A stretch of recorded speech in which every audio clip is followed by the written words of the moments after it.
রোজায় যেমন আমরা একাকী রুমের মধ্যে কিছু খাই না, আল্লাহকে ভয় করি, তেমনি ভাবে সাদাবাজি সমঝোতায় করি আর দুশ্মনী করি সাদাবাজিকে আমরা সবসময় সাদাবাজি মনে করব। এটাও আমাদের জন্য তাকওয়ার শিক্ষা। কোন সমঝোতার ভিত্তিতে পৃথিবীতে কোনো সাদাবাজি হয় না, সমস্ত সাদাবাজি হয় অন্যায় ভাবে। সাদাবাজি একটা অপরাধ। রাষ্ট্র থেকে যদি এই ধরনের অপরাধকে স্বীকৃতি দেওয়া হয়, তাহলে আমাদের প্রধানমন্ত্রী ঘোষণা দিয়েছেন রাসূলুল্লাহ সাল্লাল্লাহু আলাইহি সাল্লামের সুন্নাহ, রহমত এবং দয়ার নীতিতে রাষ্ট্র পরিচালিত হবে।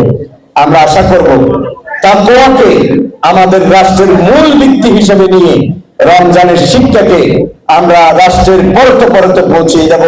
আমরা যারা এখানে উপস্থিত হয়েছি, আমাদেরকে নিজেদেরকে আমরা রিয়েলাইজ করব কোথায় কোথায় আমাদের ত্রুটি আছে, বিচ্যুতি আছে, সংশোধন করে নতুন করে জীবনকে আমরা প্রতি রমজানে সাজাবো, যাতে আল্লাহর কাছে তাকে ভীত সন্তুষ্ট একজন তাকওয়াবান মানুষ হিসেবে আল্লাহর কাছে পৌঁছতে পারে। আল্লাহ আমাদের তৌফিক দান করুন।